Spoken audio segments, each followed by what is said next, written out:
Earth has been hit by asteroids, crashed into other planets, and frozen over more than once in the last few billion years.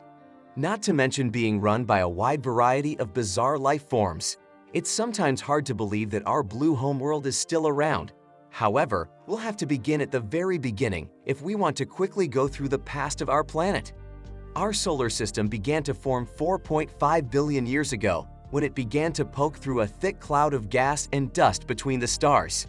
There was a spinning ring of matter inside this cloud that got hotter and hotter until hydrogen fused into helium. The sun was born right then.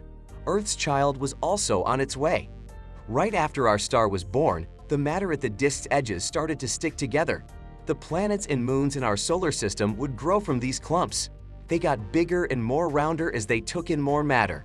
Most of the clumps in the cooler parts of the solar system were made up of ice, liquids, and gases. The inner planets, like Mars and Earth, were made up of all the hard stuff closer to the sun. When it came to volcanoes, this young Earth was very busy. A lot of gases came out of it, including carbon dioxide, hydrogen sulfide, and methane. These gases made up the planet's first atmosphere. In the early days, big rocks and comets were always hitting Earth. Soon after, Earth was hit by an even stronger impact. Theia, a planet about the size of Mars, crashed into our young world. This enormous impact scattered pieces of matter all around Earth's orbit, and gravity then held them together to form the Moon, which we know today.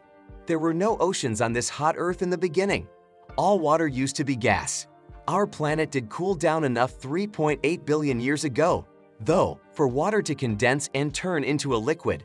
The Earth was very young when the first ocean covered it and turned it into a water world. Water is an important part of making living things. So about 3.7 billion years ago, life first appeared on Earth with all that water. Microscopic animals were the first form of life, but some of these living things changed the course of the world almost a billion years later. Earth wasn't a water world for very long. As time went on, the first continents began to rise from the seas. They're known as cratons by scientists. The planet's first supercontinent emerged as more and more land rose from the water.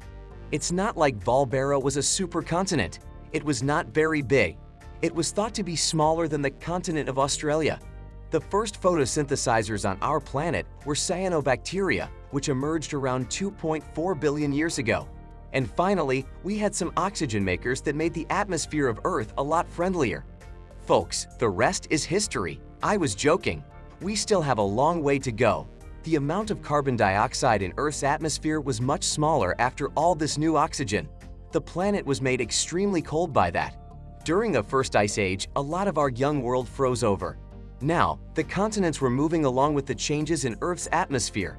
They split up and then came back together to form Rodinia, the next supercontinent. It was really a supercontinent, Rodinia. The planet may have been covered by its largest supercontinent ever. What about life? At last, things got more complicated in life. After that, something took place. When Rodinia broke up, a new supercontinent formed. It was called Pannotia. Between 540 and 485 million years ago, there was a huge growth of new life. It was called the Cambrian explosion this time, and the animals that evolved during this period had hard parts of their bodies like spines or shells. The trilobites that looked like aliens were the most well-known. A rapid change in the climate and the temperature of the seas happened about 440 million years ago. The first mass destruction happened on Earth. This was the end of the Ordovician and Silurian era. It also killed off most of the life that had been spreading around the planet. The environments that we have today were built by many of these life forms. The first trees grew from the ground between 420 and 350 million years ago. Along with the first people, the animals made it to land. Our final, enormous supercontinent, Pangaea, engulfed the planet 250 million years ago. The biggest major extinction event in recorded history unfortunately occurred during this time period as well, the Great Death. About 90% of all species on Earth have died out because of huge amounts of greenhouse gases and faster global warming.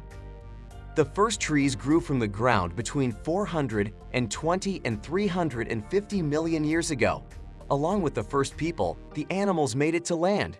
Our final, enormous supercontinent, Pangaea, engulfed the planet 250 million years ago. The biggest major extinction event in recorded history unfortunately occurred during this time period as well: the Great Death. About 90% of all species on Earth have died out because of huge amounts of greenhouse gases and faster global warming. But this huge death wave made it possible for the next group of animals to emerge. The first dinosaurs showed up between 240 and 230 million years ago. They would run the land for 150 million years. The Argentinosaurus was the biggest land animal ever, and you would have seen it if you were there. Or you could have been chased by the T-Rex, which is one of the world's biggest and most dangerous beasts. You would also see Pangea break apart, making the continents we know today. You might already know where this is going. Right where Mexico is now, an asteroid struck our planet 66 million years ago and sent so much debris into the atmosphere that it blocked the sun. The environment changed badly because of this, and the dinosaurs died out. Mammals became more common in the following wave of new animals. The oldest known humans began to walk this world around 6 million years ago. It was called Sahelanthropus, this species. They probably still walked on all fours though. Early humans started walking standing 4 million years ago. They used the first known tools to break things, which they made about 1 million years later. Things started to go wrong about 800,000 years ago. These early humans learned how to handle fire so they could now cook food and keep warm. Their brains kept changing, and now they were changing faster than ever. These humans discovered entirely new ways to connect with one another and the world around them. It was then, between 40,000 and 15,000 years ago, that all human species except Homo sapiens died out. 10,000 years ago, people started farming on Earth. These humans, who were once nomads, finally put down roots and quit wandering the planet. The Industrial Revolution happened about 250 years ago, which is a very long time gone by.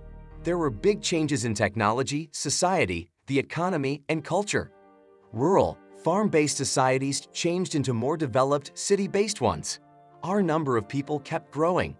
In 1804, there were 1 billion of us. We'd reach 2 billion by 1927. And since the 1960s, the world's population has been on the rise, with over 8 billion people now living there. And right now, there's a new danger to people and many other types of life on Earth: changes in climate. Around the world, temperatures and sea levels are rising, and species are becoming less diverse.